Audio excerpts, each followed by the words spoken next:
Do you know what is global food scarcity? Why should we be concerned about it? One of the reasons we talk about food scarcity is that we recognize there are countries of the world, even today, where people for any reason cannot provide for themselves. We all have heard this word in recent years called food scarcity, and it's overgrowing. Many countries are currently dealing with food.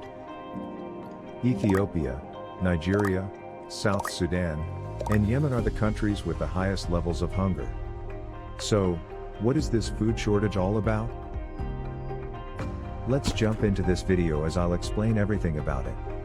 We will be looking at all these things and then some, but for now, be sure to subscribe to our channel and hit the bell icon. Let us finally get started. Hunger is not about the scarcity of food, it's all about the scarcity of democracy. Food scarcity may happen when not enough food is produced, such as failures due to pests, or too much condensation. But the problem can also be the result of the rough distribution of natural resource endowment for a country, and by human institutions, such as government and public policy. Food scarcity is a serious issue facing all of humanity.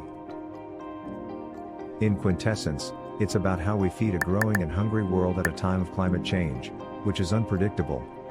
Globally, we rely on a very thin thread of genetic diversity.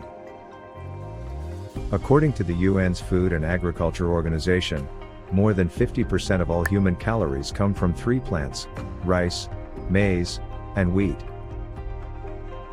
Food scarcity is set to define food production in the next 10 years and put food security issues at the top of the global agenda. The demand for food is growing, due to overpopulation and income growth. However, supply growth is likely to struggle, because of lower agricultural yields, limited land availability, and the increasing demand for biofuels. The aim of this video is thus to identify the drivers behind the issue of food scarcity, illustrate previous and potential conflicts, examine current actions to address the issue, and highlight opportunities for organizations involved in increasing agricultural productivity. Finally, the question of continuous agriculture as a means of improving intensive agricultural production will be discussed. There is numerous ongoing research on food scarcity.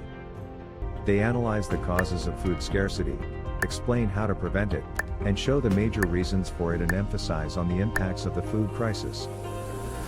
Many people don't know, when did the food scarcity started? One of the worst food scarcities started in 1974 and broke out in 2007-08.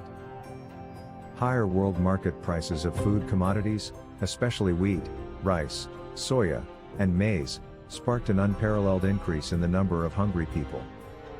Despite generally lower prices since the summer of 2008, the number of hungry people increased in 2009. This food scarcity has placed the fight against hunger on the international agenda. Since March 2008, UN agencies have adopted positions on the causes of the crisis, and the means to address it. Unfortunately, while these parties are trying to harmonize their activities and suggest new approaches, the old recipes for producing more food are often brought up.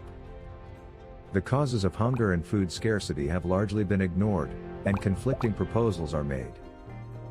The first Millennium Development Goal, which calls for decreasing the percentage of hungry people by half by 2015, is clearly out of reach. However, the lack of food may result in a new global food order built on the three pillars of food security, food abatement, and the right to food. That's all for today. If you want to know about the increasing number of hungry people in the world and the reasons behind food scarcity, then watch our next videos. If you like the video, please hit the like button, hit the subscribe button, and if you have anything to say, please leave a comment. As always, thank you for watching. See you soon in the next video.